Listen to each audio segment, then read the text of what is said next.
Hogstye.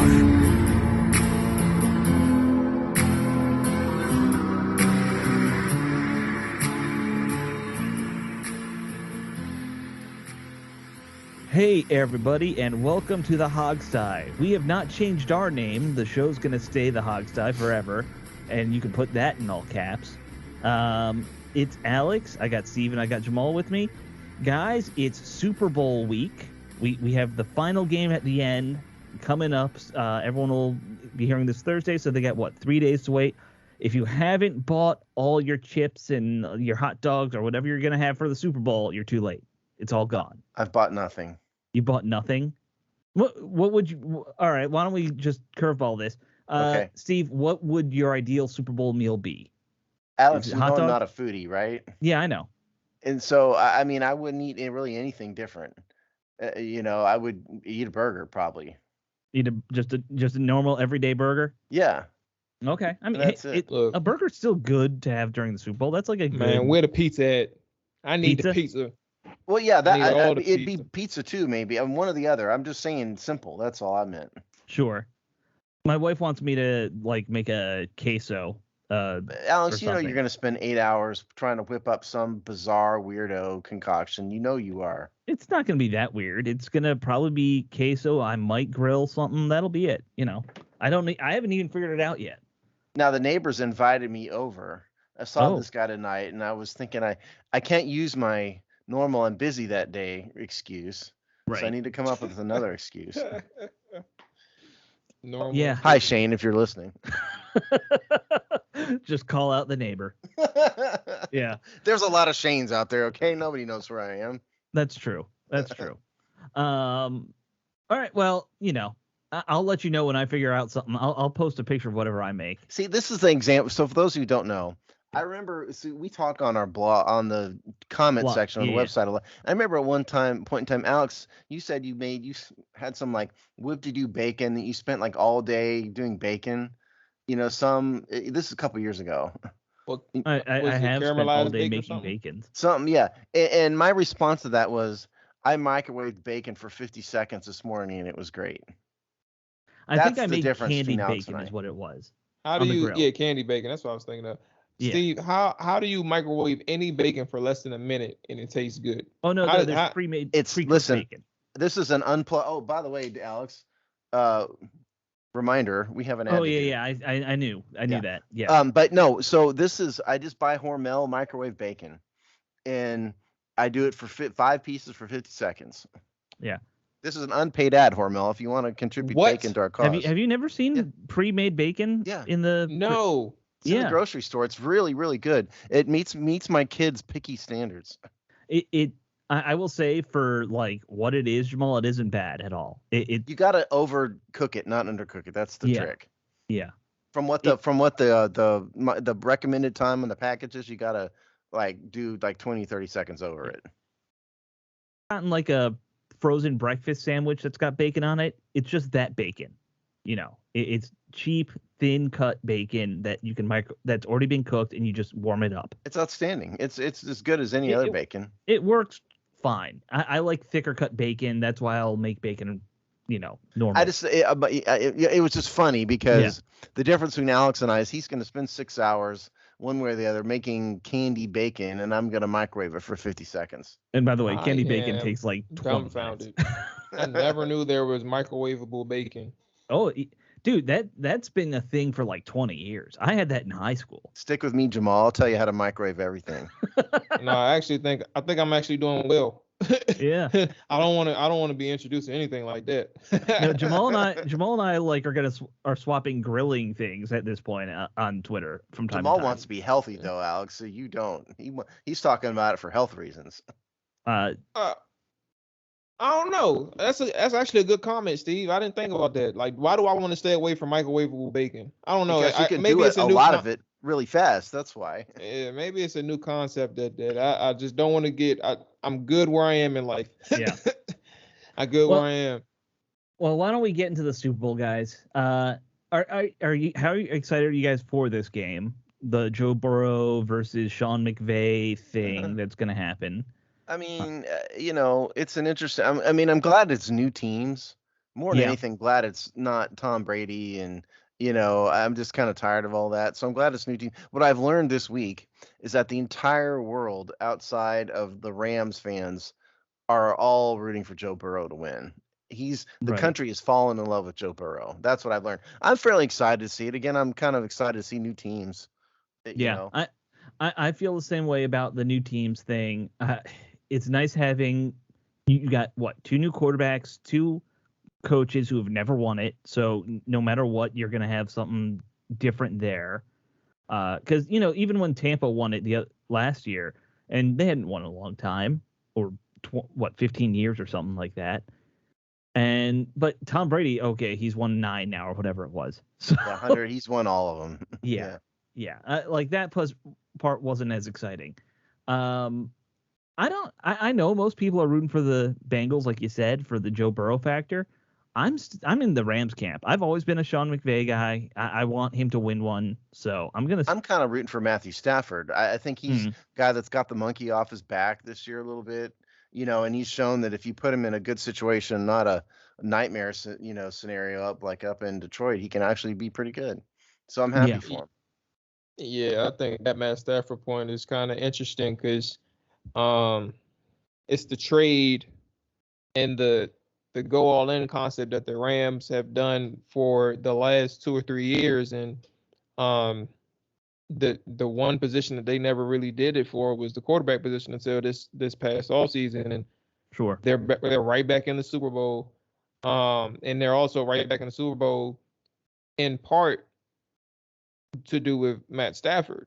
And you're thinking about Jared Goff and his time in Los Angeles with Sean McVay, and these guys, Jared Goff did win you games, but the limitations showed up in the big spots, and that's kind of what kind of hurt them in some moments. And ultimately, obviously, we all knew it was going to be time for them to dip. And now Matt Stafford's here, and they're doing. To Steve's point, I'm a fan of Matt, and then to Alex's point, I'm a fan of Sean McVay too. So I'm very interested in seeing the Rams pull this off. I hope it's a good game, but I want the Rams to win. Yeah, my rooting interest is with the Rams. Since we're talking Stafford, for people wondering, he had over 4,800 yards passing this year, third in the NFL, 67% completion percentage, quarterback rating of almost 103. I mean, he had a good year. Really good year out, all around. I heard LeVar Arrington on the radio this morning on the Fox radio show he does, talking about how much Jared Goff must just be like, hating Matt Stafford right now. Well, I mean, I get that, but at the same time, you look at what Goff's numbers were this year. He actually had a better year, I think, statistically than in a lot of ways than he did in previous years. I just pulled him up. He cut his interceptions way down, and he hovered right around the same number of touchdowns he's had the last few years. So, like, you could argue he's had a perfectly good year for him. Except he's in Detroit. Yeah, except he's in Detroit, and Jared Goff is not going to solve your problems if you're looking for a quarterback. Detroit has a lot the of same issues. level of problems that Washington has. Not quite as bad, but the same type of problems. Horrible owner, history of losing, all that stuff. I mean, you got to fix that before you can think about being a consistent winner in Detroit. Yeah, that's true. And the one thing, Jamal, you brought up an interesting point, that how as active as LA had been, in the free agent market and making trades and all that, this was their real first shot at taking a quarterback, and they're doing it in year 4 for McVay, year 5.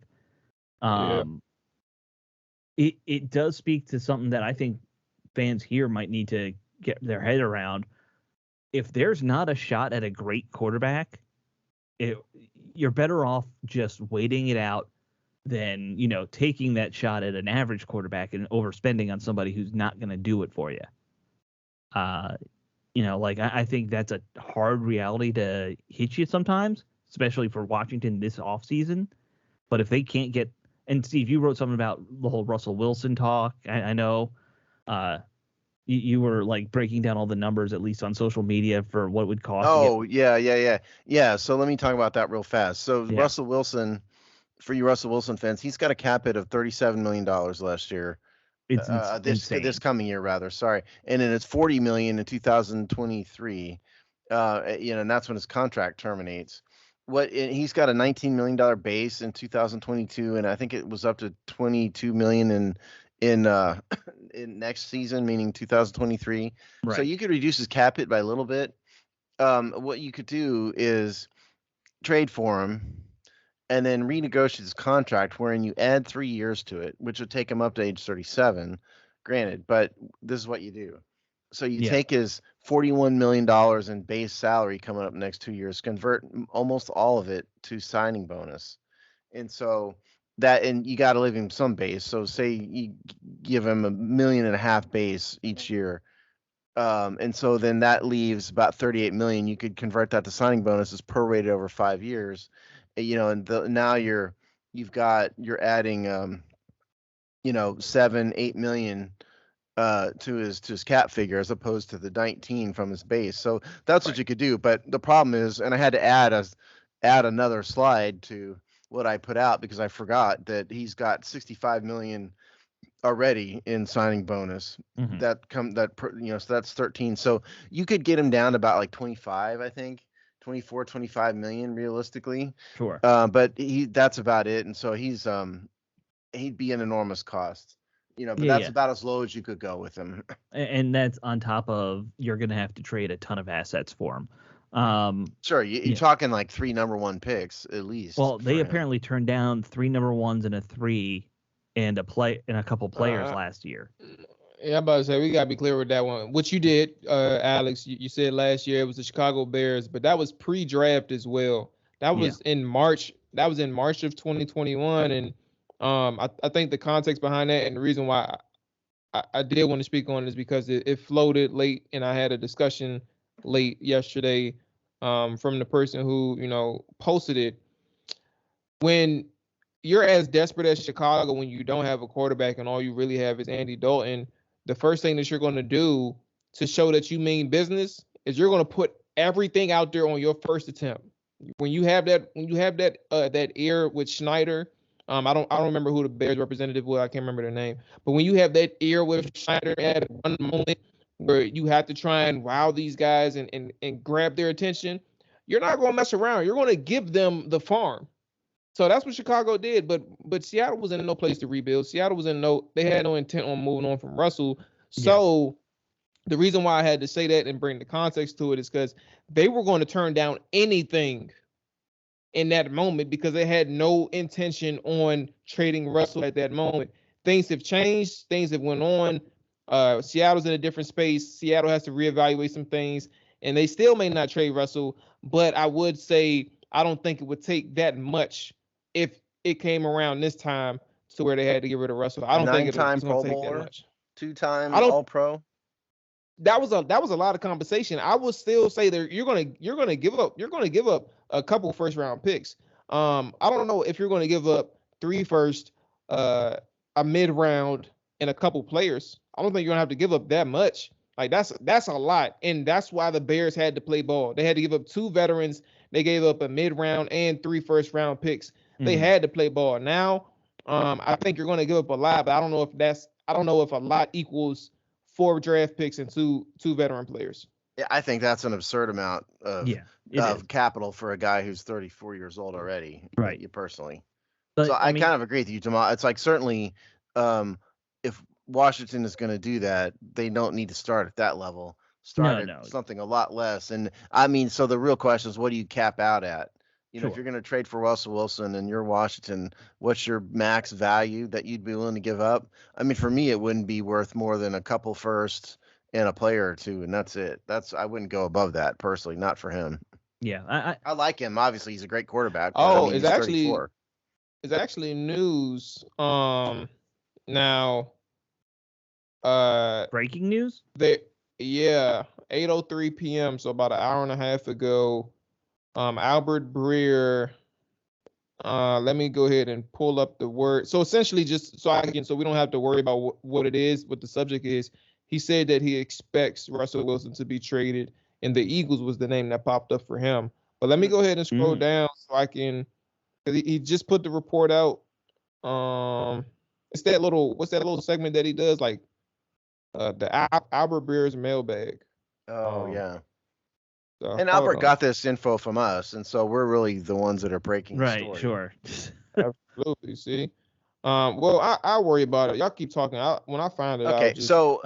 So what Jamal said proved to be true, apparently, according to Albert Breer, which is Seattle's in a different space this year. They're obviously rebuilding. Right. But I don't think that changes my mind at all as to what I would give up. I mean, I'd certainly rather have Russell Wilson than, Taylor Heineke or whoever, but that's a lot of ass. So again, I wouldn't give up maybe more than 2 firsts and a player or 2, and that's as far as I would go. If they don't take it, they don't take it. Oh well. Yeah. And sorry, I know this wasn't really one of our topics, but it kind of came to mind when Jamal mentioned the whole Stafford thing. So, we kind of rabbit holed there a little on the team. But we got to talk guards since we were supposed to do that last week, and I want to get us back on track. Did we do a Super Bowl prediction before? We should do. You're right. We should do. What's your prediction? And then we'll switch to guards. Okay. So so one thing, just to be clear, because I found the paragraph. I hate those fake social media reporters who just repeat and regurgitate information without comprehending. Albert Breer said, if I had to guess, I'd say he eventually gets moved, and the destination would be the Eagles. And it's all a guess. He didn't report anything. He didn't say anything. Right. So I got the tweet from someone who said Albert Breer says he expected Russell Wilson to get traded, but he's only guessing.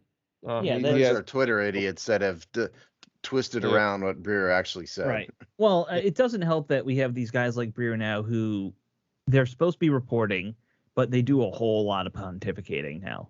So. Well, that's okay. I mean, Breer, it seemed from what Jamal read, Breer was clear. Yeah. He expects once you get the right context, yes. Yeah. But a lot of people can't read context, Steve. Nothing good comes from Twitter at all.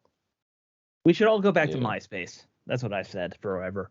Shout out to MySpace. Shout out to Tom or whatever his name was. So Super Bowl predictions. Yeah, Super Bowl predictions. Jamal, why don't you go first? Do you have any Super Bowl predictions, score, anything interesting you want to predict? Score? Nah, that's gonna be hard. I'll just do it just for the sake of it. I would say Rams win 27-21. Matt Stafford goes for 3 touchdowns. Aaron Donald gets a couple sacks. Odell has a good day. He probably has the most productive day from a receiver throughout the game. And the Cincinnati Bengals ends up losing. Well, I say 27-21, right? They probably end up losing in the last seconds. The Rams and Matt Stafford in Stafford fashion end up scoring within the last couple minutes to give a go-ahead touchdown.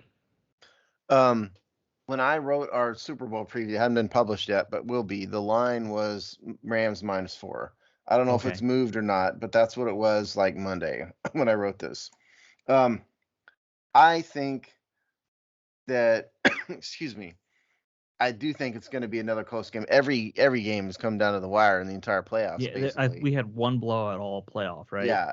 Right. And listen, the Bengals have are rolling right now. What can you say? Sure. But I do think the Rams win this game. I don't think they cover just because, again, every game has come down to the wire. So I think, and I'm hoping for the sake of having a good game, that it comes down to the wire again, like Jamal said. But I don't think it's going to be a touchdown deciding thing, which would be the 6-point margin that Jamal said. I think it's going to be a little bit closer.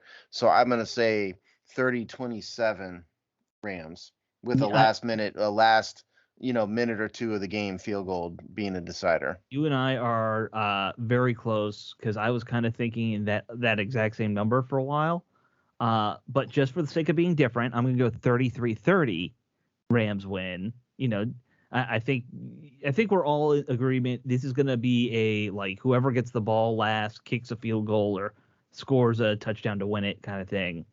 My only prediction, I think we're going to see a lot of passing yards. I wouldn't be surprised if you get 600 total passing yards between the two teams. Well, there's no doubt there's going to be a lot of passing yards. That's for sure. I think this is going to be a shootout type fun game to watch. Is anybody here looking forward to the halftime show? It's just so not my thing. Dr. Dre, Snoop Dogg, Eminem, Mary J. Blige. I mean, just awful from my perspective. But it's not my thing. I like that they're going back to the ensemble halftime shows at least. Like, I'm just waiting for the day Metallica is invited to the halftime show. I don't understand. I know it's not I know you're not a rap guy. I'm not either. But the halftime shows where you'd have like 4 or 5 A-list talents were always better, in my opinion, than what we've gotten with just here's one guy and we're gonna mix it the audio. Listen, man, Tom Petty was one of the best halftime shows they ever did. He just got up there, he played 4 songs, it was great. Yeah, Prince too. Prince did the same thing. Was awesome. Yeah. Everyone hated Paul McCartney. I've hated about all. Well, McCartney, I mean, remember the context, because McCartney was the Super Bowl after Justin Timberlake ripped Janet Jackson's top off. That's right. So it was very conservative, but I can't remember what songs he played. He played Hey Jude. I remember that one. Well, you'd expect Hey Jude, and then he probably played Yesterday, probably. I don't remember. It was a lot of his like solo stuff, and then that's Hey Jude. What I was about to say is you get McCartney solo, then you kind of start to lose people. If you just stick to Beatles, everybody knows the Beatles, right? Obviously. Right. Sure. But I don't know. It's just not my thing, and I'm getting tired of no rock band year after year after year after year. It's always pop and hip hop acts, and I'm tired of it. That's all my point is. Rock is sadly dead in the mainstream. Hey, there's a lot of great rock bands out there right now. It's coming back. It's dead in the mainstream. Like that's where I'm telling you, Metallica needs to play the Super Bowl. They're a stadium act. They're the biggest name in rock music. They sell out stadiums every year. They're immensely popular. I don't know why Metallica has not. If you can have Dr. Dre, you can have Metallica. Sure. I mean, Dr. Dre and Metallica are about the same age, honestly. That's the funny part. I mean, point is, they're very far ends of the spectrum. That's my point. Yeah. Well, it's not really. I don't know how far apart rap and rock would be on the spectrum, but one thing. You know what? Let's just move to guards. We've gone down to main rabbit hole already. Yes. All right. Guards, guys, the most exciting position to ever be discussed in football, and centers. We're doing centers. There's a reason why we did this during Super Bowl weeks, okay? Right. I thought through this. We were supposed to do this last week, and we ran out of time, so here we are. Yeah, here we are. Our buddy, no one from Tampa, he did the breakdown on our website. You're gonna have to actually look for it a little bit because it's not on the top of the page right now. Not anymore. Yeah. He wrote this on February 4th, listing all the free agent guards and centers. I think the big thing we have to talk about with this position is going to, of course, be Brandon Scherff. That's the elephant in the room, figuratively and literally. Scherff is a free agent, probably leaving, I think we can all say, just because historically, if you get franchise tagged, it doesn't bode well for you staying very long, especially if you franchise. No one's ever done it where they've been franchise tagged twice and stayed. Well, we can't give a guard. Even I wouldn't give a guard to a 5-year deal at $18 million a year. I'm just not doing it. No, and especially he's getting a little too old for those long-term deals, and he's getting hurt every year too. Right. So I would sign him for something reasonable. Mm-hmm. But reasonable would be pretty big. I would do maybe 10, 11, 12 million a year average annual value. Maybe a little bit more than that, but 18 is just crazy. And the 18 figure was his franchise tag number. Right. So let's assume that Brandon Scherff is leaving, guys. And I'm going to rattle off the names. And look, we're talking interior linemen. It's a little tough because I don't think anyone considers most interior linemen a household name unless they're like a perennial Pro Bowler like a Brandon Scherff. So we have Laken Tomlinson. We have Mark Glenwanowski. I don't even know if that's how you pronounce it. You have Trey Turner, Ike Bodiger, Austin Corbett, Will Hernandez, James Daniels, Lucas Patrick, Connor Williams, Jonathan Miller, Chris Reed, Matt Shuka, Andrew Wiley, and Alex Kappa, and Matt Pryor. Those are all the names that Tampa mentioned in this. I'm not really sure, looking at the list, that anybody. Obviously, no one's coming in to replace Brandon Scherf.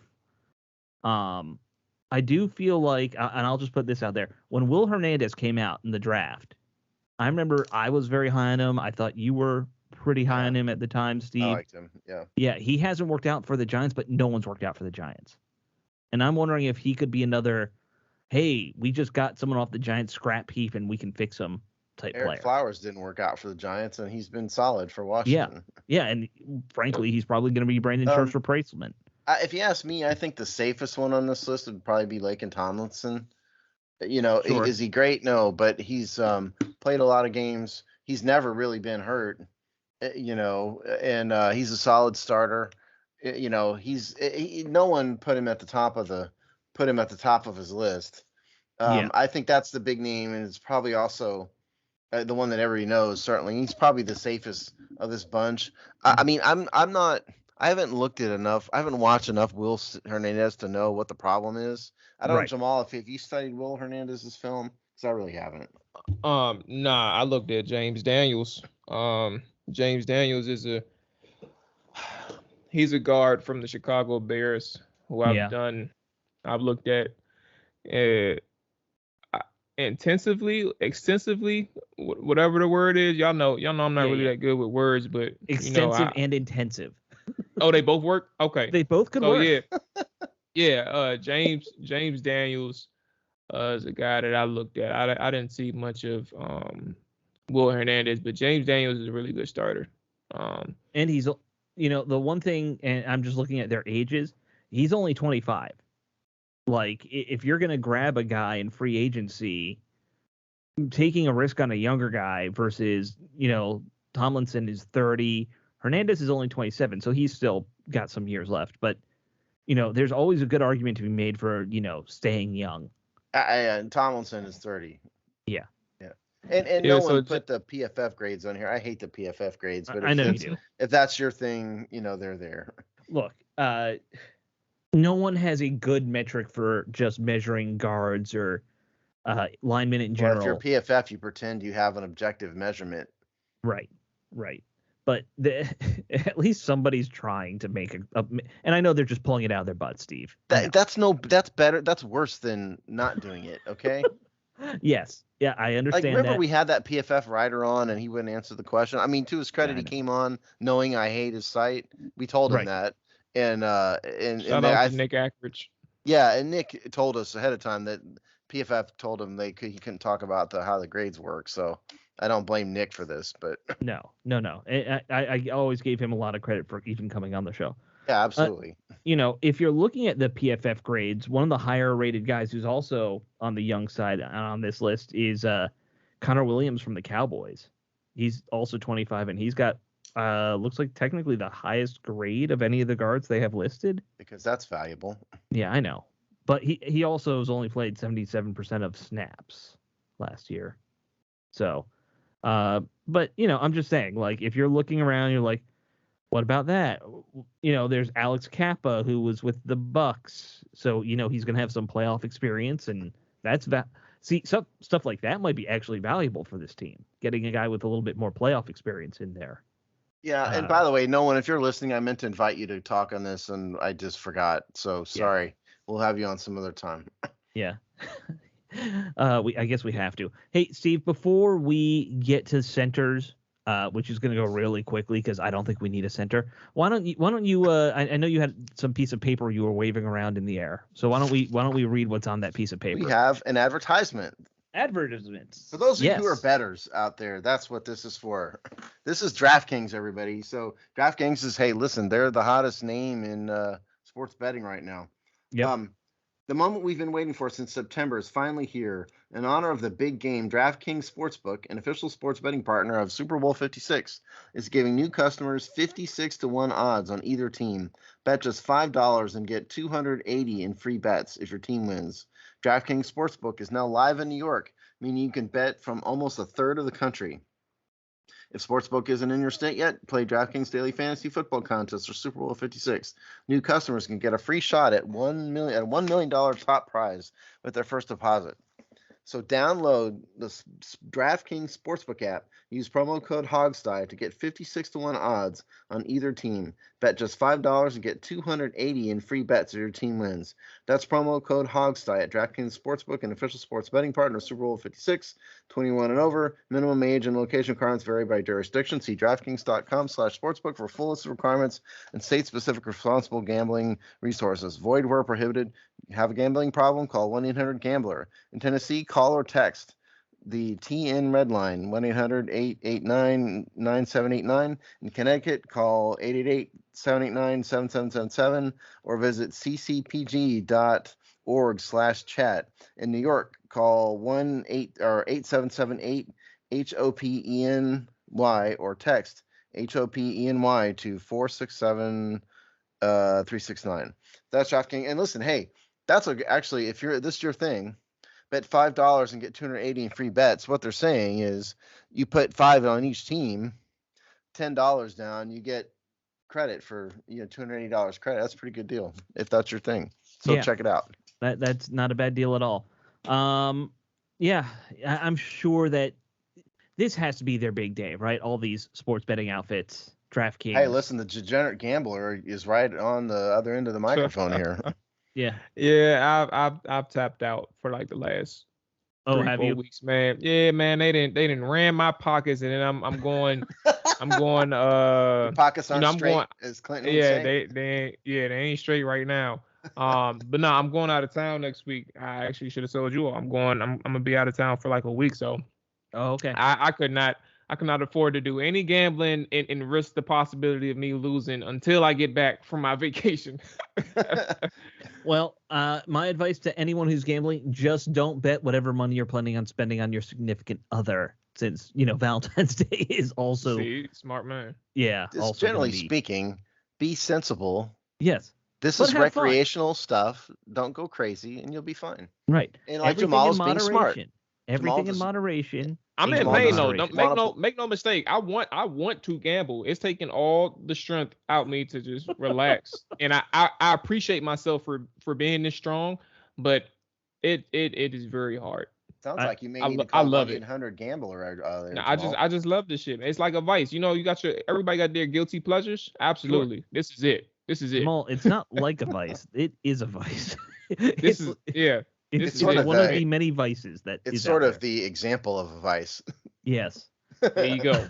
Now you all know. Look, as long as people can keep control, have fun. It's fine. That's like I said, spend your recreational money on it. Everybody has hobbies. Right. Mine's buying guitars. Yeah. I paint. Everyone's got hobbies. I love to drive my neighbors crazy. That's my hobby. Yes.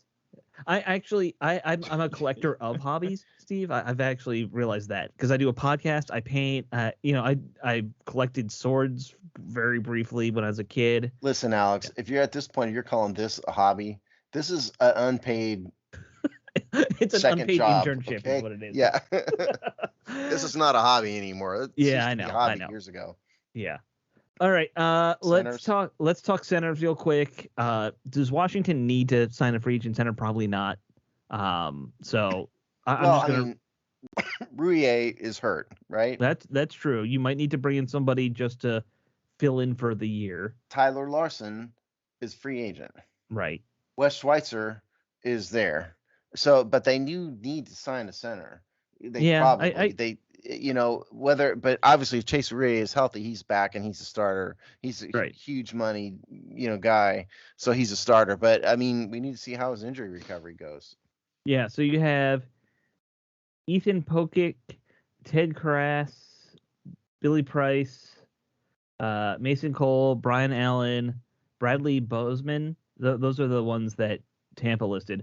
All guys I think Tampa's making names up at this point. Honestly, I could. They're centers who, you could literally do that and half the people wouldn't know. All these guys are in their late 20s. They're all kind of backups. I feel like none of them are going to be stand there. None of them would be superstars, but we kind of just need a backup to fill in till our stars get healthy. Like that's kind of where they're at with center. Do we have a star center? Is that even possible? Ironically, no. Well, I don't know. Maybe star is not the right word. But so no, Bradley Bozeman. I actually didn't even think he was I didn't even know he was a free agent. But it's interesting because like James Daniels, who I am for, if Washington decided to go outsource and bring in a replacement for Sheriff, Bozeman is a guy I would stay away from. Oh, really? He's if there is one person now, if you're gonna look at him as a backup in terms of being able to just spot duty for Rouillet, especially if he misses more time due to injuries. All right, sure, Bozeman, that's cool, but he will annoy you with his technique. He will annoy you with his play strength. He will annoy you with a lot of things that he does. Like he gets thrown around. Now, I could be more formal with this, but I don't care to do so right now. Like this is one of the people that I had to scout in the course that I was with, and he gets thrown around like a rag doll a lot because his technique fails him. He doesn't pick his feet up, so it just doesn't benefit him in the most part. He is okay in pass game. Like if you were a pass first offense, that's one thing, but Washington realistically prefers the balance, and if you end up getting a rookie quarterback, you're going to run the ball a lot. And Bozeman is one of the few that I studied, so I can't speak to all the centers, but he is the one who would struggle in the run game with his pad level, and just his ability to stay in front of his men and actually secure blocks. He gets beat a lot in the run game, so that's going to be there you go. So unbelievably, so does somebody study Bozeman's film. Yeah. The other one I would stay away from on this list is Billy Price, because the Giants' offensive line is terrible. I don't know why we would want to. I mean, I understand, that Alex, we just talked about Chase. Yeah. Thank you, Will Hernandez. But that's a little bit different story. At least he's got a pedigree to him. I mean, I don't know how many Giants we really want to recruit for the Washington's offensive line. So to me, of this list, Karras, Pokic, Mason Cole, Brian Allen are probably the ones to look at. So Chase Rouillet, if anybody's wondering, because you've forgotten, because I know I had, broken left fibula. That happened in week 8 against Denver. Right. And he was put on IR first week in November. So left fibula, it's broken leg. That's what that means. Yeah, lower leg. Right. I don't know how long it takes to heal, but I mean, that's, he's realistically got 10 months.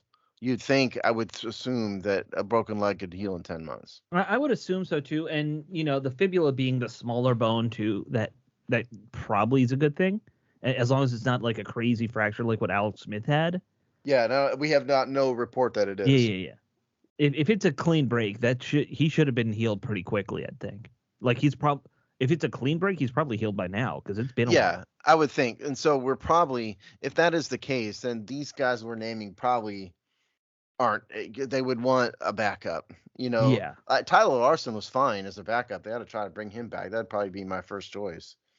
Yeah, I would think retaining some of their own guys for these interior positions makes the most sense. If you're like, even at guard, if you're saying, all right, we're gonna move on from Brandon Scherf. Well, we have Flowers and Schweitzer. They're decent. They might not be, they're not going to be Pro Bowlers, but they are at least league average guards to, get you through. So I mean, they probably need to draft a guard. I would draft one just for depth's sake. Even I think they probably need to spend a high draft pick on an interior lineman. Maybe. I mean, I don't think the team is going to spend a first round pick on another guard, but they ought to spend a fairly high draft pick on somebody who can develop into a starter someday, I think. Yeah.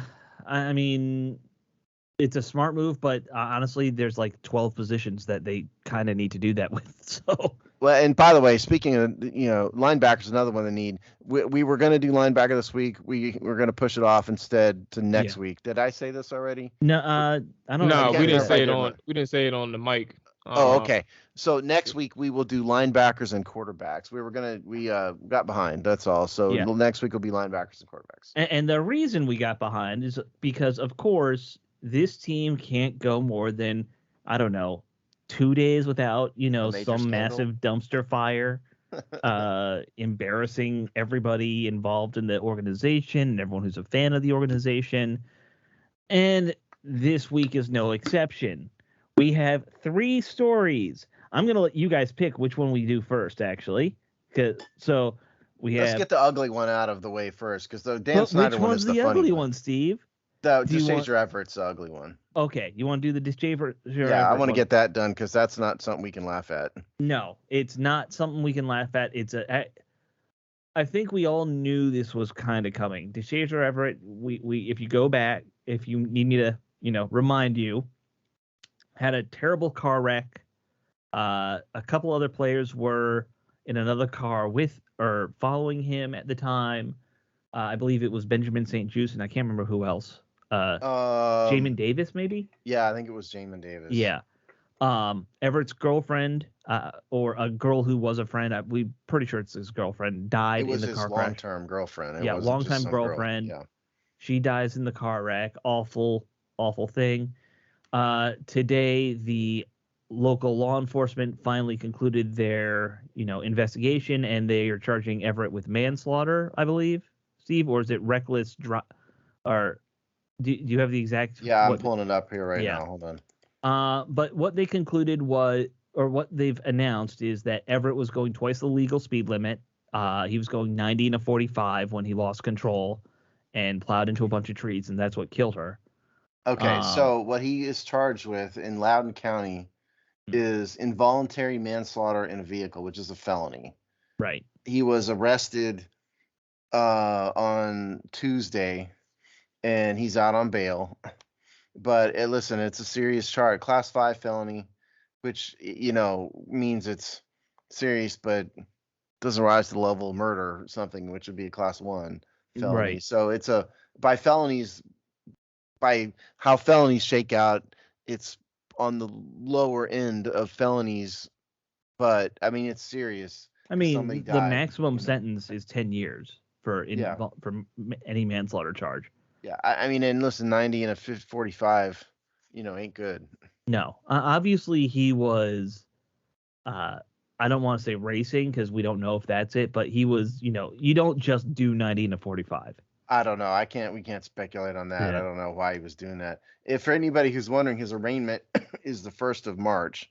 So the next time we will hear anything about this is after that. So like the 1st or 2nd of March is probably the next time we'll hear his name. So the question is, what happens? So a couple options. One, he could plead the case out immediately and get past it. Right. 2, he could take it to trial. If he takes it to trial, I mean, you're looking at a year, probably realistically. Just for the trial, yeah.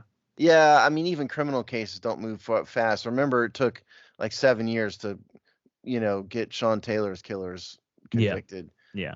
And that's a little. I mean, it was the murder and all of that, but so it's not going to be quick. Probably not before the season. So if he wants to get it over with and behind him, he pleads out. Now, if he thinks, there's a reason, he's got extenuating circumstances, he thinks he's not guilty, it's going to take a while. So what is the NFL's role in this? The NFL has the power to discipline players for a violation of the personal conduct policy, of which things like driving 90 to 45 and getting someone killed qualify. The NFL's standard of proof is not a criminal standard of proof. Criminal case beyond a reasonable doubt. Right. The NFL standard basically is, we think you did it. That's what it boils down to in the CBA. It's a lower standard than even a civil lawsuit is, which would be more likely than not. The NFL I believe the NFL has to have credible evidence, I think is what it says. And so they could just go in there and say, we think you did it, you're suspended. Now, Everett himself would have just be incomprehensibly stupid to talk to the NFL about this now before his criminal case is going on, because he, that would be evidence. So the NFL will probably, I assume, put him on, if this is going to drag on and he doesn't plead it out, I would assume the NFL is probably going to put him on the commissioner's exempt list until such time as the criminal case is resolved. Yeah, I would assume so. Everybody but Deshaun Watson, that's what they do. Right. I was thinking about it, and it does remind me a lot of the Dante Stallworth situation. Obviously, some different Stallworth was alcohol.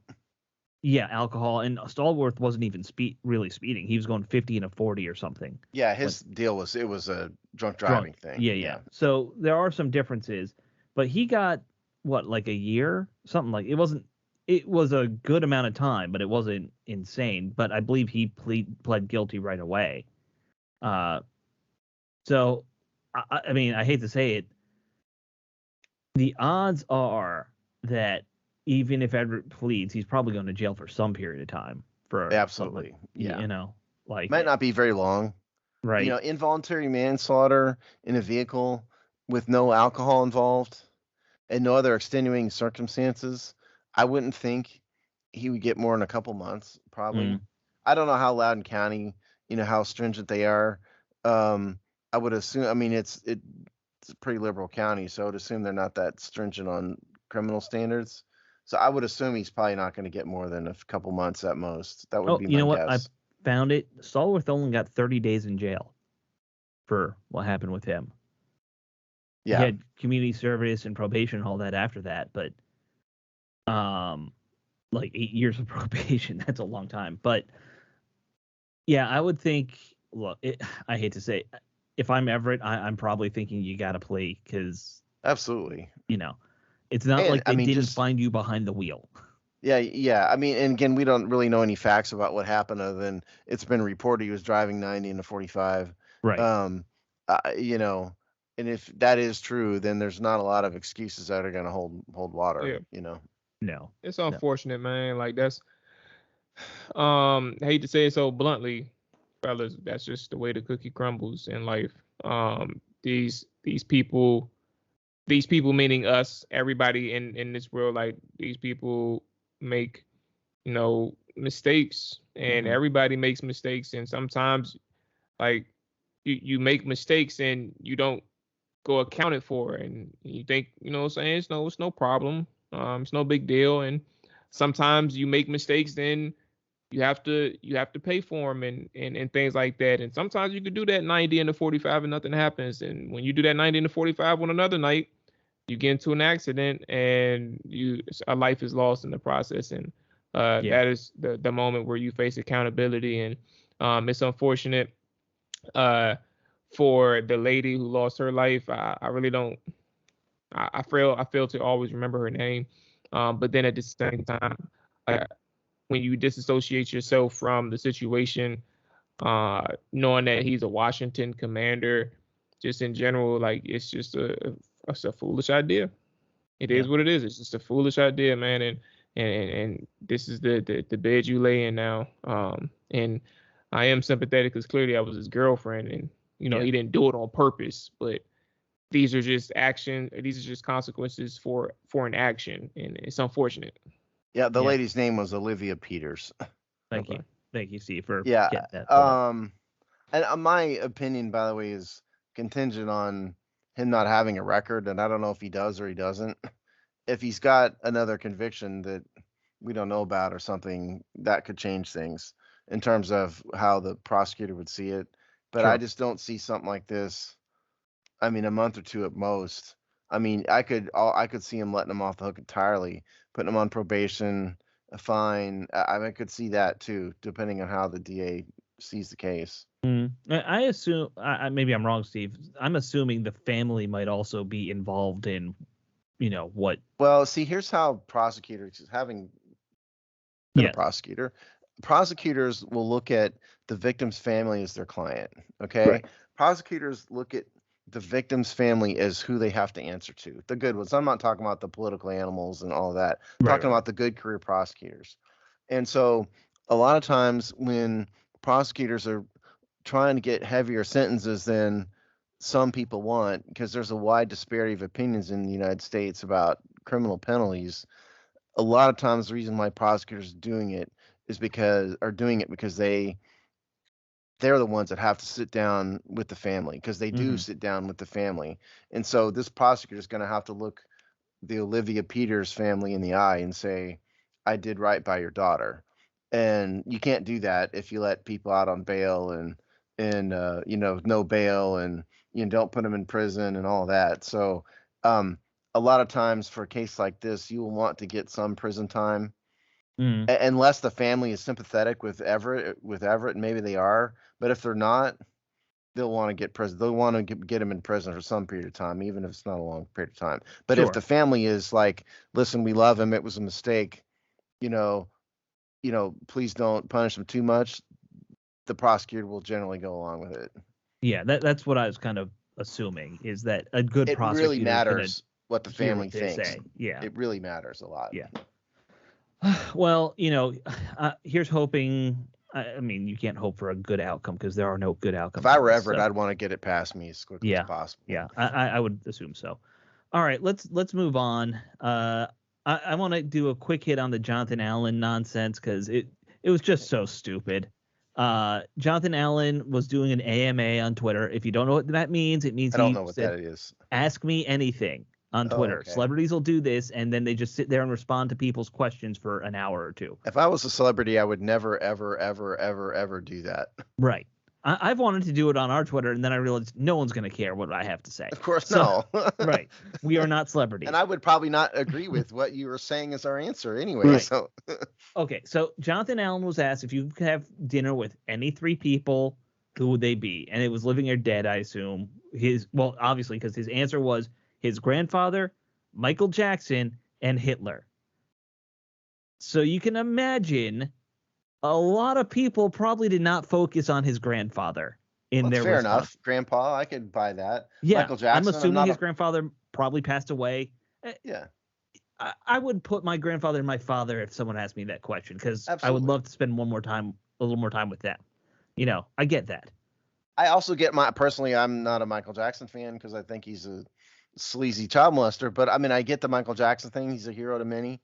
Sure. The Hitler thing caught my eye immediately. I think the Hitler thing caught everybody's eye immediately. Personally, I'm going to pass on dinner with the genocidal maniac. Right.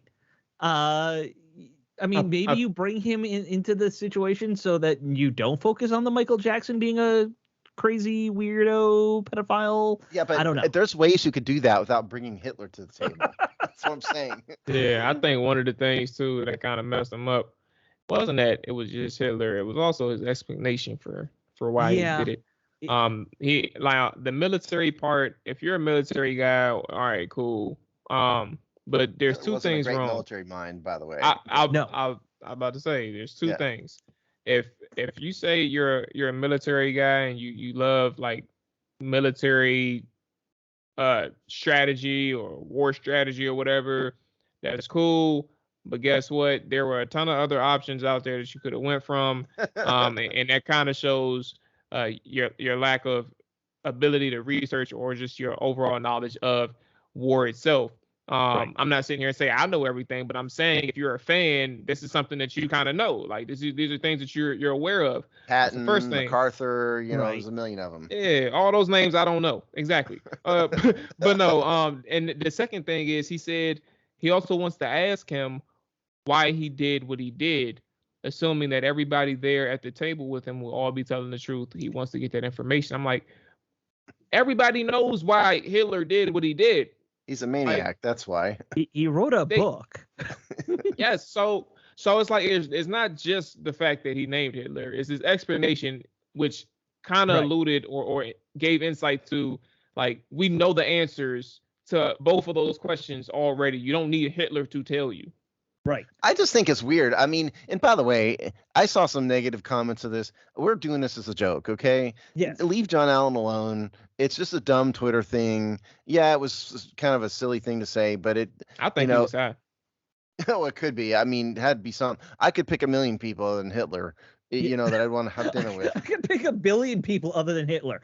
Literally, There's been 10 billion people in the history of the world. I'll take all of them over Hitler. Yeah, exactly. Maybe Genghis Khan might be the only one I don't want to do over Hitler. I truly think that's why things got blown. That's why things got blown up. Like, Steve said it. I could think of a billion other people other than Hitler, and Jonathan Allen sat there in the middle of the night, got done smoking his J, or drinking his liquor, and said, you know what? I'm going to shock people with this answer, and people are going to understand. People aren't going to see this thinking outside of the box thing that I'm capable of. I'm gonna show you all why Hitler is somebody that you should be interested in. And it was awful. That is probably what happened, Jamal. You're probably exactly right. I'm gonna shock people with this. I'm sure that was a big part of it. But yeah, so one, I'm a bit of a history nerd. Steve, you know your military history very well. Hitler, not even in like the top 100 military strategists. Here's the thing about Hitler. Yeah. If Hitler hadn't been in charge, Germany could have won World War II. Exactly. Hitler was a drug addict who ruined everything. Right. Hitler was on meth the whole time and basically shot his generals in the back every chance he could. But more importantly, he's a genocidal maniac. Right. Right. Don't forget that. Yes. He's one of a couple people in history who committed literal genocide. You know? Right. He's in the top 5 worst genocidal maniacs. Absolutely. Yeah. You know, we'd have to do some research to figure out, but Pol Pot, Hitler, Genghis Khan, the Stalin. Chinese, current Chinese government with the Uyghurs, and there's a handful of them. But point is, he's awful. They're not even close to Hitler's numbers. No, they're not. No. They're at like 1 million, and Hitler was at what, 6 million, 7 million? Well, that's just Jews, I think. It was right. I'm talking just Jews. Yeah. Anyway, point is, Jamal is 100% right. This is like Jonathan Allen in the middle of the night going, I'm going to shock people with this. Yeah. Let's put Hitler, right. but leave him alone. It's just, again, it's a dumb Twitter thing. Look, he came out and said, I realize I offended people. I'm sorry. All right, cool. We're good. But never apologize, ever. That's the stupidest thing you can do. Never apologize for these things. He had to for that one. He was a complete if you praise Hitler, you have to apologize. That's he didn't praise Hitler. He didn't praise Hitler. He just said he wanted to have dinner with him and ask him. That's different than praising Hitler. He didn't praise him. Fair enough. But anytime you put the name Hitler out there, just apologize. Never apologize. You cannot apologies will get you nowhere in today's world. Never apologize. That's why today's I say sorry all the time, Sorry. Well, it's like Joe Rogan. Don't apologize. I'm a clumsy guy. Yeah. I'm an ignorant guy. Sometimes I gotta say my bad. Yeah. No, civility should come back. That's what I would say. I would follow my advice, not Alex's. Never apologize. Yeah. We'll see whose advice gets you further in life. Me. All right. Last story. Dan Snyder, and we saved the best for last. So today, Dan Snyder announced, these investigations that the Congress did, where someone came out and accused Dan Snyder directly of sexual harassment. I never heard about this. I'm going to have my own investigation done again. And, it sounds a lot like something that happened about a year ago. Dan Snyder, I'm going to investigate this. But this is even worse because this time it's an allegation against himself. So here's how the investigation would go. Right. Dan, we're here to investigate you. Did you do it? No. Okay, thank you. Right. Dan says he didn't do it. Now, to the NFL's credit, the NFL put out a totally contradictory statement, a statement that completely contradicted Washington. Said, no, Washington's not going to investigate themselves again. We are going to do our own investigation into this. Again. Which, by the way, this also sounds like something that happened about a year ago. Beth Wilkinson's investigation. Haven't they already investigated this? Well, so basically, are they all going to just say we screwed up? No, they're not going to say we screwed up. But this is them admitting they must have screwed up, because if you did it right the first time, you wouldn't be doing this. So anybody who gives either Washington, Dan Snyder, or the NFL 1 ounce of leeway in this is a fool. Okay. No. Yeah. They deserve no credit at all. This whole I would be very cynical if I was one of the people involved in this. Mm-hmm. The purpose of we said this in the beginning. I did, at least. I think I said it on IJB. The purpose of the investigation was never to uncover the truth. It was to bury the truth. Right. And that's what this is about. They may conclude that, Dan said something he shouldn't have, and we're going to fine him, and that's it. Personally, I wonder, the optimist in me wonders if this is the beginning of the end for Dan. It should be. It depends on how well they can bury the lead as to whether or not he survives this. Right. I think you got it. The thing that was the most absurd about it, I don't know if you heard what Roger Goodell said in his presser. So they asked him about all this. And, so one thing I'll give Dan the most small bit of credit. He said, we will publish the report once we're done in our investigation. The report says, I Fine. didn't do it. Yes. It's 3 sentences. Well, I know. But Roger Goodell's saying the NFL will not necessarily commit to publishing a report once this is all said and done. Which means it's just the same mistake you just made. Yeah. How? Well, I don't want to say stupid because I know they're doing it intentionally, but how stupid can you be to say that out loud? Don't forget the goal, Jamal, or Alex. I mean, the goal is not to report the truth. The goal is to bury the truth. Jamal, we cut you off. Yeah, sorry. You're good. You're good. Yeah, I personally think that I made this joke earlier today. That said, Dan Snyder's the type of person who will steal your most valuable item in your home and then help you look for it. And I love it. I think with Dan in this situation, the first thought that came to my head was, of course he'll do something like this. And the more I had time to listen to expert opinions, but also like dwell on my own thoughts, this is just a guy who's in a situation where, his arrogance may be getting the best of him. Like, if you think about it, from the experts that I listen to, I'm not going to sit here and take this as my own, but if you sit here and think about it, the allegation itself can be picked apart because, now for those who are listening, let's separate our biases and our emotions from this conversation just now. But the shoving in the car, or the allegation of being shoved into the car, that could be construed as a misunderstanding. Dan Snyder could simply say he was offering a ride home, or he was offering something home. Like, he wasn't forcing her anywhere. He was suggesting, or he was inviting her and offering her to take her somewhere. And in terms of the dinner, I can't remember exactly what they said per se. It was that he put his hand on her knee under the table. Yeah. I meant in terms of the expert, like the counterpart to save Dan. I can't remember exactly what they said per se, but that just ultimately comes down to he say, she say type of thing. Like, nobody can really validate that was done. And the only thing that was really seen by witnesses was the car moment or the limousine moment.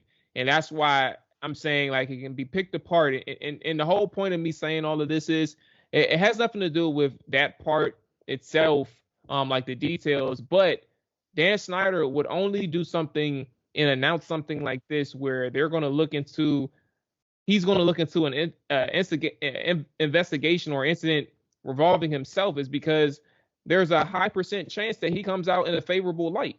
And he knows that. And a lot of people are going to see situations that Dan Snyder is in, and the things that he's done over the past couple of years in terms of being proactive, or being reactive, being very reactive and impulsive, but also may seem that he's being or wants to hold the right people accountable. Like, that's what the public is going to look like. And that's, I think, where he feels like the perception is going to be. So if he's all for a W, this is one of those moments where he's like, I'm going to get this W. But at the end of the day, I don't think it's a good idea. This is just one of those moments where you don't know what's on the other side in terms of opening up a can of worms. Like, what if they do this thing? First off, let's be clear. That was the initial part in terms of Washington opening an investigation on, or Dan Snyder opening an investigation on the incident. The NFL is actually taking over this. Like, they've come out later and said that they're going to take over this investigation, because how the hell are you going to look at?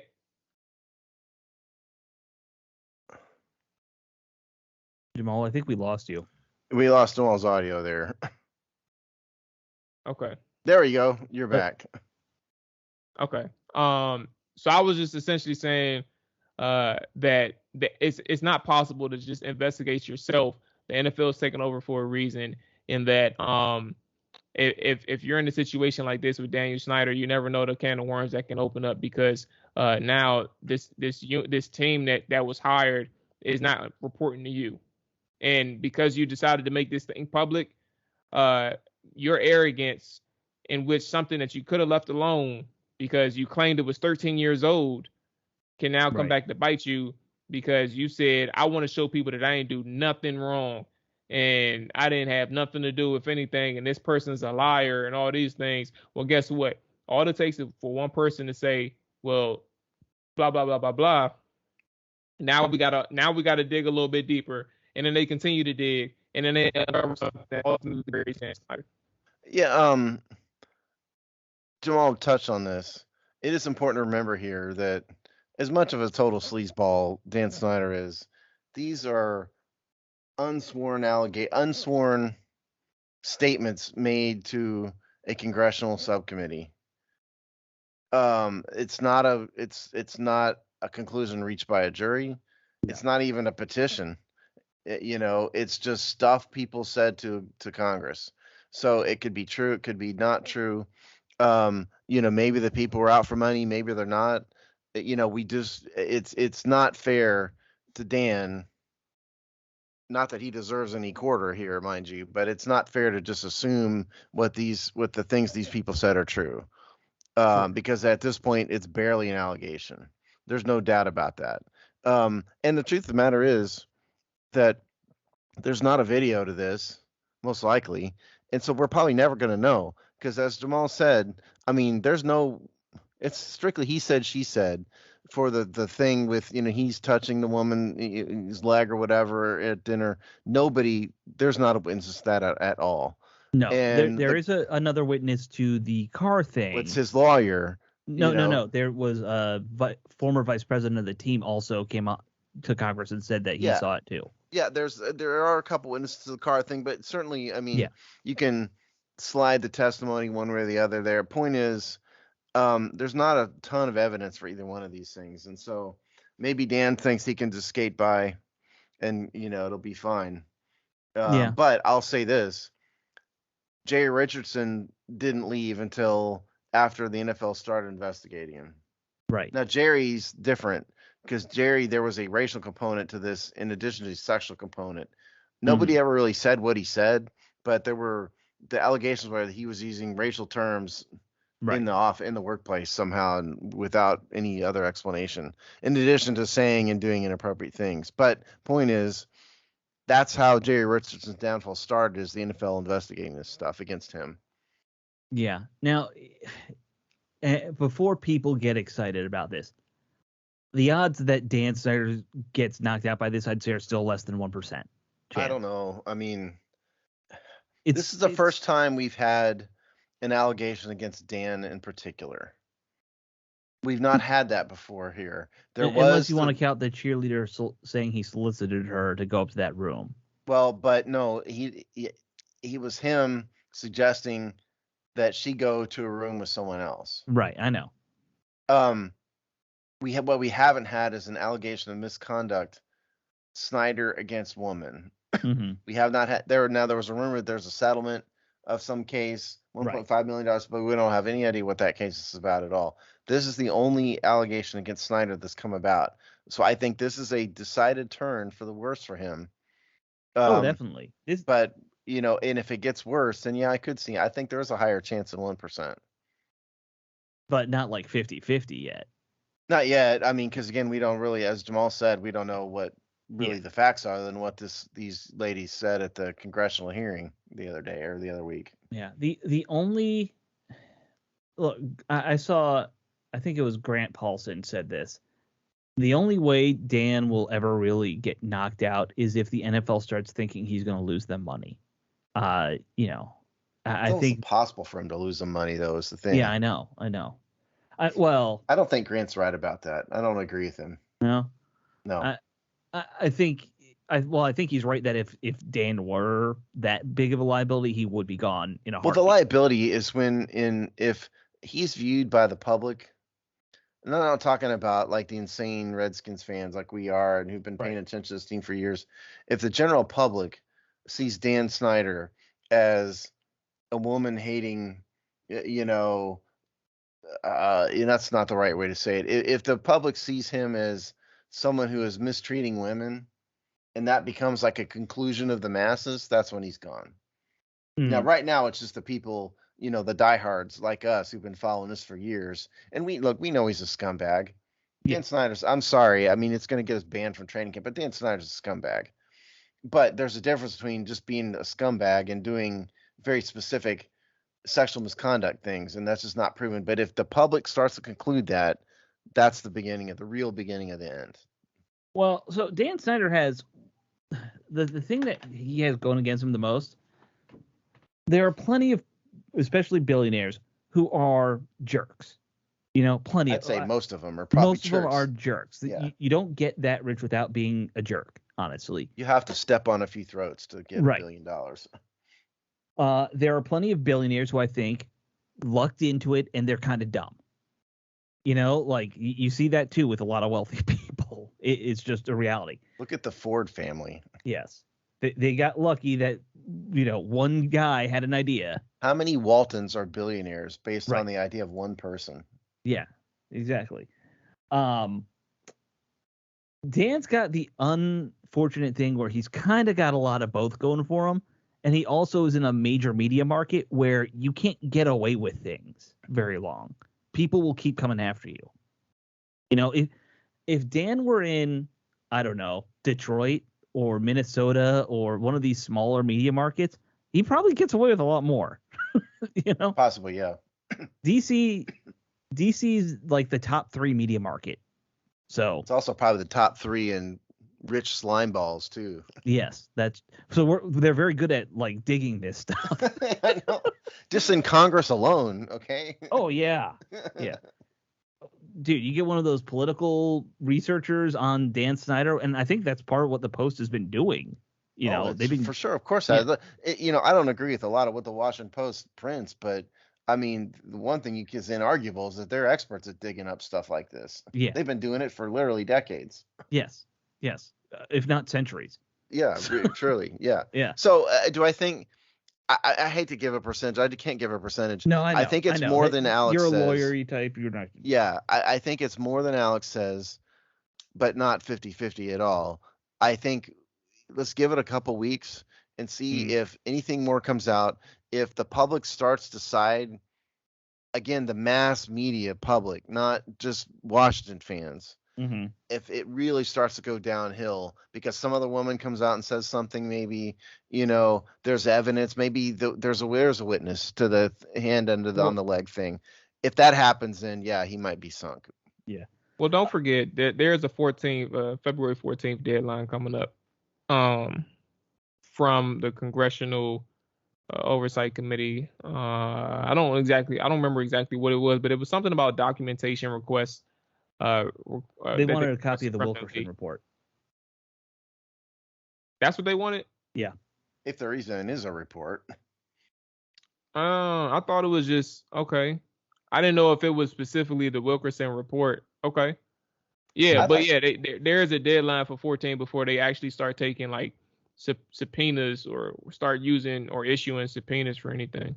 I'd like somebody to explain to me why in the world Congress has a thing to say about this. Well, I didn't realize this until after the hearing, but apparently there is still some tax exemption stuff that the NFL gets from Congress. So what? That's what they were claiming is that's a pathetically big excuse. C6 or something. I don't know. Yeah, okay. I mean, so what? This is still Congress. And I'm not on Washington's side here. Believe me, Dan Snyder's ruined my team. I'm not even really a fan of this team anymore because of him. But there's no way Congress should be investigating one company, particularly a non-publicly traded company, privately held, non-publicly traded company. You're going to have Congress on them. That's a gross misappropriation of congressional resources. Terrible.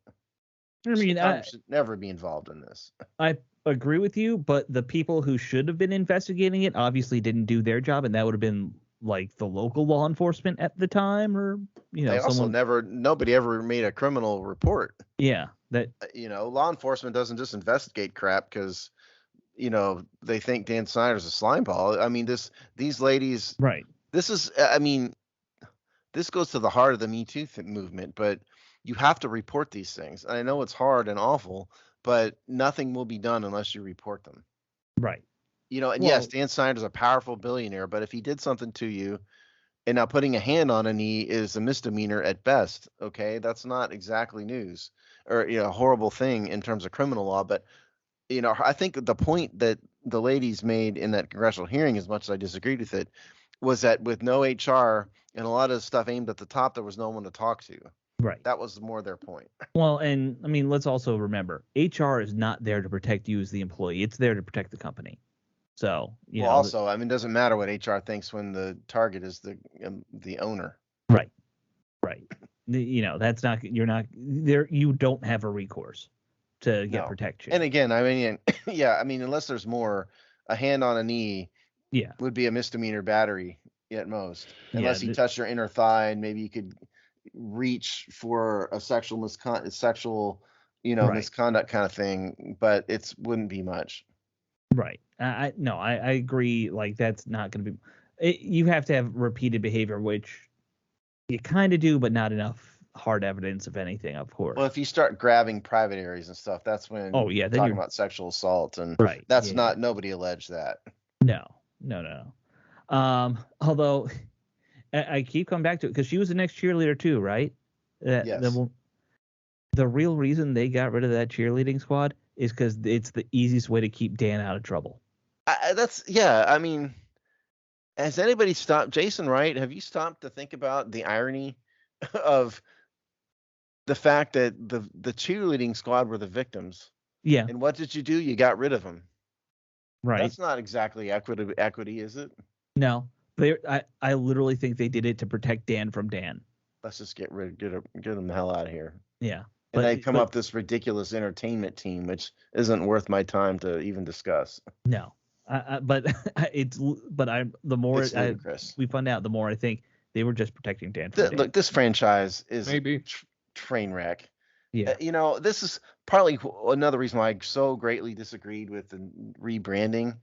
It's that what they're really doing here, it's not really get rid of Redskins. We've talked about that. It's look over here, shiny new toy, everybody. Yeah. Look, forget about the toxic waste that's seeping out of the walls over here. Look over here, and we're moving into a new era. Right. We're going to try to, forget about the sludge. Let's go this direction. That's what all this is about, and I just refuse to buy it. It didn't even last a week because I know. When lasted a day. Are you kidding me? When you have black mold in your house, it don't matter what you do. There's still going to be black mold. Yeah. Yeah. It's such a train wreck. It's a train wreck. It's a complete train wreck. All right. Here. Okay. Give me your guess. Give me, when will we do our next episode where we don't have a dumpster fire to talk about? Will it be next week? Will it be a month from now? I want to close on that because we already did our Super Bowl predictions. Oh God. Next week. I mean, we're talking about dumpster fire. I don't think there's gonna be any dumpster fires next week. Okay. Jamal's an optimist. So I say, look, hey. Now I think we'll have news, obviously stemming from the Monday thing, but I don't think it's gonna be no dumpster fire type stuff. Just an update. I think it's gonna be a couple weeks. I think we're gonna this story is gonna last, and more will come out in the next week or so. So I think we'll have another dumpster fire next week. And then I'm going to say maybe 3 weeks from now. Okay, we'll so have March, early March. Yeah. Okay. All right. I think that's that probably both of you could be right. I don't think it'll ever happen. I think it's just going to be constant. Well, that's certainly maybe the most likely thing. Until Dan Snyder's, gone, one way or the other, it's always going to be there. I'm just so totally offended. I'm offended by that this guy has ruined my fandom. I know. He's just a horrible, horrible owner. He's done terrible things. Awful. Yeah. All right, guys, tune in next week, and Cheers. we'll talk about the Super Bowl. It'll be a lot of fun. And what was it? Linebackers and quarterbacks. Linebackers and quarterbacks. Those are fun topics too. Yeah, those are good ones. Yeah. Hey, and just to annoy Steve, tweet me pictures of your Super Bowl spread. Oh God. Can I just tweet you like a picture of like a McDonald's drive-through bag or something? That's what you're gonna do. That's fine. Probably. Yeah. That'll be fine. terrible. But now that I insulted my neighbor on the air, I got to go over to his house and just say, "Hey, I was just kidding about all that stuff I said." Yeah, and bring him McDonald's. Yeah, there you go. Bring him McDonald's. Or bring him a Big Mac. Where you are, bring him like Whataburger. Something from the all-day breakfast. He's not from menu. here either, though. He wouldn't appreciate Whataburger. I'd rather do McDonald's probably. Okay. Yeah. What about Five Guys? Can you bring him Five Guys? Five Guys. Yeah, there you go. That might be. Everyone loves Five Guys. Yeah. All right, guys. We'll see you all next week.